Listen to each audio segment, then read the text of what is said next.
କହିଲା ତିଅଣ ଟିକେ ଖାଇବ ବୋଲି ସେଇଥିପାଇଁ ମୋ ମା ପିତାବଲୀଙ୍କ ପାଖରେ କେତେ ନଡିଆ ଯାଚିଛି, କେତେ ମାନସିକ କରିଛି, ତୁ ମତେ ଥରେ ହେଲେ ହଁ କରୁନୁ।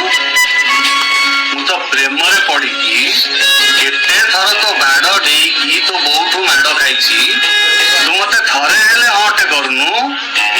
ଆଜି କାହିଁକି ତୁ ହଠାତ୍ ମତେ ହଁ କରିଦଉଛୁ? କମାର ପେଣ୍ଟର ଗୋଲାପ ହଁ କରୁନି, ଆଜି ସରପଞ୍ଚ ବେଣୁଧର କାଞ୍ଜିର ସ୍ତ୍ରୀ ହଁ କରୁଛି, ଆଜି ତ ଲୋଭ ହଁ କହୁଛି ଗୋଲାପ। ମୋ ଗୋଲାପ ସେମିତି ନଥିଲା। ଚିନ୍ତାଧାରା କେତେ ତଳ ସ୍ତରର।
ସେଗୁଡାକ ମତେ ହବ? ମୁଁ ବା ପାଠ ସାଠ ପଢିନି, ମୂର୍ଖଟା, ମୁଁ ପାରିବି?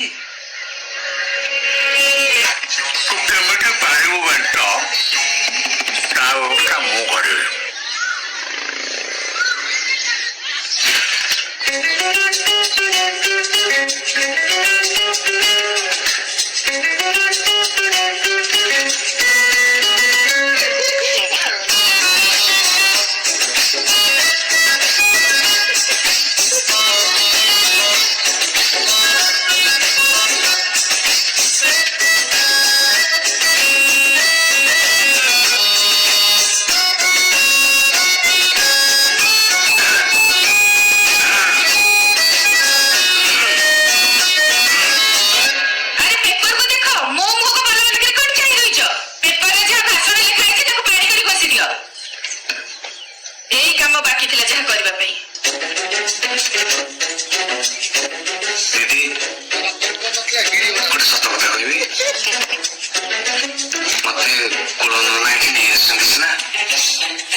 ପ୍ରିୟ ମଉସା ମାଉସୀ ଭାଇ ଓ ଭଉଣୀମାନେ ବେଣୁଧର କାଣ୍ଡି ଆପଣଙ୍କ ପ୍ରିୟର ବେଦ। ଆଜି ମୁଁ ଆପଣମାନଙ୍କ ସାମ୍ନାରେ ଉପସ୍ଥିତ ହେଇଛି କାରଣ ମୁଁ ମୋ ଗାଁ ପାଇଁ ମୋ ପଞ୍ଚାୟତ ପାଇଁ କିଛି କରିବାକୁ ଚାହୁଁଛି। ଯଦି ବିକାଶ କଣ ମୋ ଗାଁ ଲୋକ ଜାଣିନାହାନ୍ତି, ତେଣୁ ମୋ ଗାଁର ସରପଞ୍ଚ ନନା ମନ ହେଲେଟି ପ୍ରସଙ୍ଗ ମନ ହେଲେଟି ଏଠି କହିଲ ଏଠି କହିଲ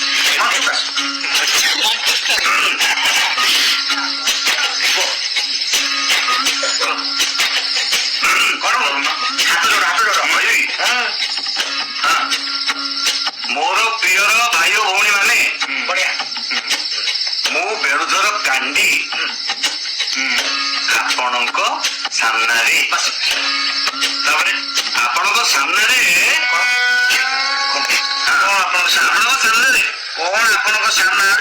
ଆପଣଙ୍କ ସାମ୍ନାରେ ନୁହଁ ନା ତମେ ଆରମ୍ଭ ଜୁଟିଲ ଇଏ ମଉସା ମାଉସୀ ଆପଣଙ୍କ ପ୍ରିୟର ବେଟ ଏଗୁଡ଼ା ସବୁ କିଏ କର ମୁଁ କରିବି ଆମର ମନ ନାହିଁ ତମର ମନ ହଉନି ତମେ ଭଲସେ କହିଲ ମୋର ଏଗୁଡ଼ା ସବୁ ହବନି ସରପଞ୍ଚ ବାବାଜୀ ବର୍ଷା କାମ କଷ୍ଟ କଲେ ସିନା ପୁଛଟା ମିଳିବ ମୁଡ଼ ଲଗା କଣ କେତେ ବୁଝେଇବ ଛାଡ ତମ ମୁଣ୍ଡଟା ସେଟା ଧାନ ଉଷା କୁଣ୍ଡ। ନମସ୍କାର। ଏଠାରେ ଉପସ୍ଥିତ ଥିବା ମୋର ପ୍ରିୟ ମଉସା ମାଉସୀ ଭାଇ ଓ ଭଉଣୀମାନେ ମୁଁ ବେଣୁଧର କାଣ୍ଡି ଆପଣଙ୍କ ପ୍ରିୟର ବେଦ। ଷ୍ଟାର୍ଟ କର 1 2 3 ଜୟ ମା ଚିତାମଣି। ମୁଁ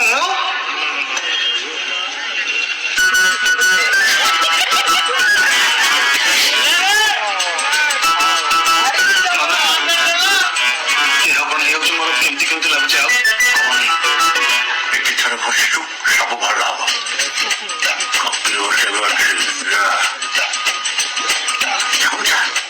କିଛି ଅବସ୍ଥା କହୁନି କହ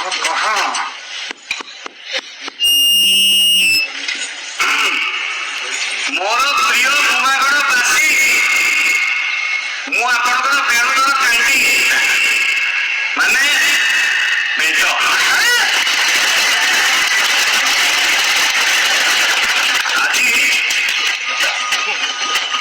ମୁଁ ଆପଣଙ୍କ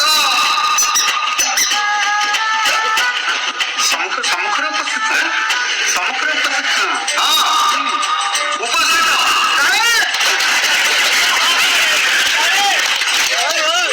ଏତେ ବର୍ଷ ହେଇଗଲା କିନ୍ତୁ ଆମ ଗାଁରେ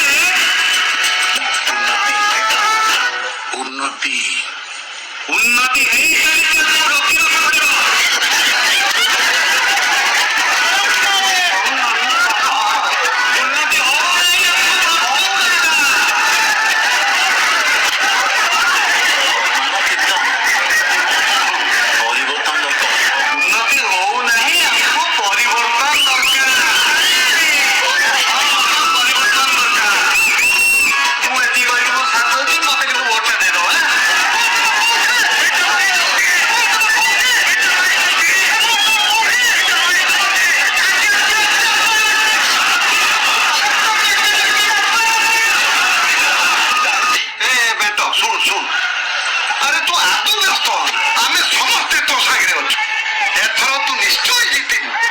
ଆରେ ଆମ ଘର ପୁଅ ଏଥର ସରପଞ୍ଚ ହବ ଆଉ ଆମ ଗାଁର ଉନ୍ନତି ବି ହବ। କିଏ ମୋ ସାଙ୍ଗରେ ଥାଉ କି ନଥାଉ ମୁଁ ଜାଣିଛି ତୁ ମୋ ସାଙ୍ଗରେ ନିଶ୍ଚୟ ଅଛୁ। ଆରେ ମୁଁ ସବୁବେଳେ ଭାବେ ଆମରି ଭିତରୁ ସିନା କିଏ ସରପଞ୍ଚ ହେଲେ ଆମ ସୁଖ ଦୁଃଖ ବୁଝିବ। ଚା ବାବା ଆମ ଘରକୁ ଚା ଖାଇବୁ ଚାଲ ପଖାଳ ଖାଲି ଦେଖିଆ ତ ନା ଅଚ୍ଛା ତୁ ଆଜି ମୋ ସାଙ୍ଗରେ ଖାଇବୁ। ଆରେ ତୁ ଖା ମୁଁ ପଛରେ ଖାଇବି। ପଛର ନାହିଁ